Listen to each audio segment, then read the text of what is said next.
बड़े आदर के साथ शहीदों को श्रद्धांजलि दी।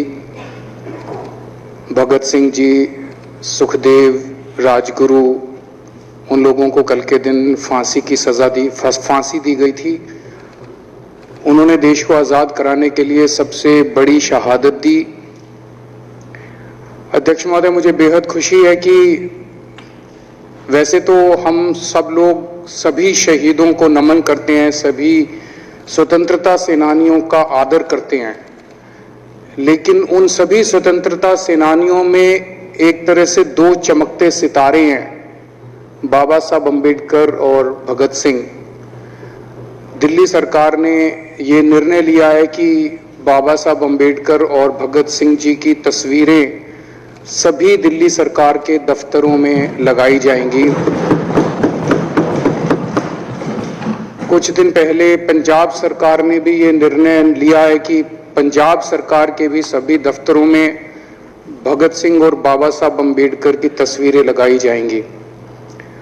जब से ये ऐलान किया गया है, मैं तो सोच रहा था कि हमारे विपक्ष के साथी इसके ऊपर हमें बधाई देंगे, तारीफ करेंगे कि बहुत अच्छा निर्णय लिया गया।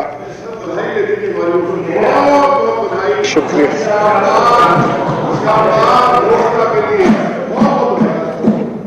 लेकिन जब से ये ऐलान किया है कि इतना, यहां तो कहने के लिए कह दिया, बाहर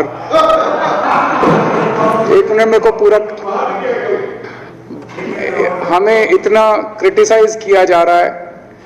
बीजेपी वाले कह रहे हैं कि बाबा साहब अम्बेडकर और भगत सिंह की क्यों लगाई, सावरकर की क्यों नहीं लगाई, हेडगेवार की क्यों नहीं लगाई। तो मैं कह रहा हूं भाई, सावरकर की और हेडगेवार की तुम लगा लो।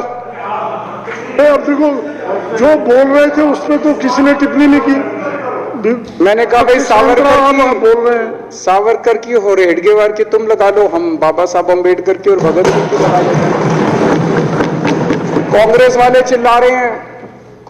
चिल्ला रहे हैं इंदिरा गांधी की क्यों नहीं लगाई, राजीव गांधी की क्यों नहीं लगाई, सोनिया गांधी की क्यों नहीं लगाई। तो हम कह रहे हैं भाई, इंदिरा गांधी की तुम लगा लो, हम तो बाबा साहब अम्बेडकर की और भगत सिंह की लगाएंगे। अध्यक्ष महोदय, मेरे को पता नहीं था ये लोग बाबा साहब अम्बेडकर और भगत सिंह से ऐसी नफरत क्यों करते हैं सारे प्रतिपक्ष के लोग। मैं आपको बताता हूं क्यों करते हैं, और खासकर बीजेपी वाले बाबा साहब अम्बेडकर से इतनी नफरत क्यों करते हैं, मैं बताता हूं आपको। बाबा साहब अम्बेडकर ने संविधान बनाया, मैं बता देता हूं आपको, आप भी सेटिस्फाई हो जाओगे।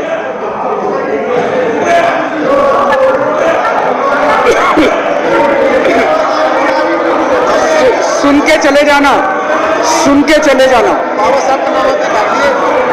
बाबा साहब का नाम सुनते ही वॉकआउट कर गए।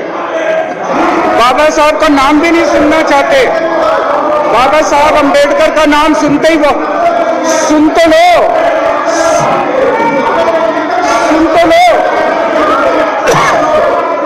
तमाशा, और ये सब कुछ जो इन्होंने बोला वो सच बोला, सुन तो लो।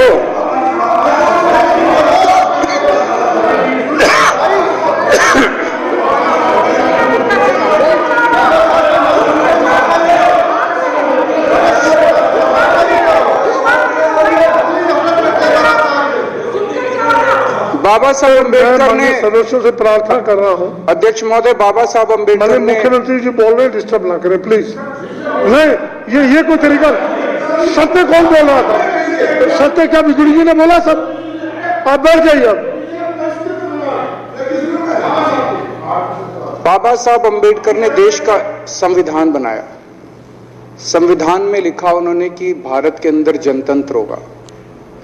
इस जनतंत्र के अंदर चुनाव होंगे।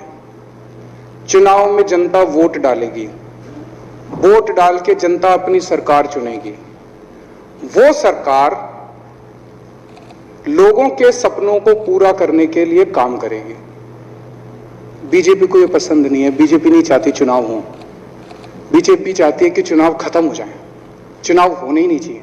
चुनाव गंदी बात है इनके हिसाब से। चुनाव गलत बात है इनके हिसाब से। एमसीडी के अंदर 15 साल इन्होंने जम के लूटा। लूटने के सारे दुनिया के रिकॉर्ड तोड़ दिए। गिनीज बुक वालों की मीटिंग चल रही है कि भारतीय जनता पार्टी का नाम आने वाला है गिनीज बुक के अंदर। एनसीडी का और बीजेपी वालों का शानदार इन्होंने परफॉर्मेंस किया है।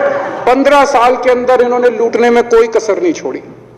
लूटने के बाद जब जनता में त्राही त्राही मच गई, लोग दुखी हो गए 15 साल के इनके शासन के बाद, और जनता ने मन बना लिया कि इस बार इनको मजा चखाएंगे और गुस्सा जाहिर करेंगे।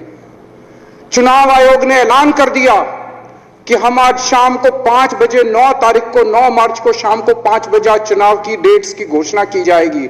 4 तारीख को प्रधानमंत्री के दफ्तर से फोन जाता है, चिट्ठी जाती है चुनाव कमिश्नर को, चुनाव रद्द कर दो।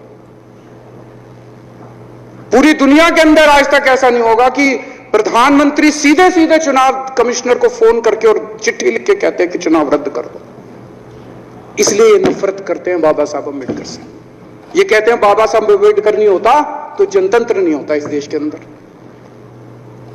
कल एक बीजेपी का बड़ा नेता मिला, बोला जी मैंने तो अपने बीजेपी के बड़े नेताओं को बोल दिया ये चुनाव उनाव का चक्कर छोड़ो, एमसीडी में भी एनडीएमसी जैसा कर दो। मैंने कहा इसका क्या मतलब? वो बोले जैसे एनडीएमसी में चुनाव ही नहीं होते, एनडीएमसी में केंद्र सरकार नॉमिनेट कर देती है, बोले जी एमसीडी में भी यही हो जाना चाहिए।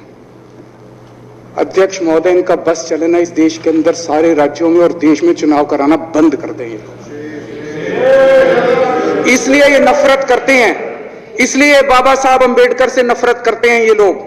बाबा साहब अंबेडकर चुनाव की प्रक्रिया रख के गए थे, इनका बस चले तो ये चुनाव कराना बंद कर दे। कह रहे हैं हम तीनों एमसीडी को यूनिफाई करना चाहते हैं। अरे 7 साल थे तुम्हारे पास, सो रहे थे क्या 7 साल से?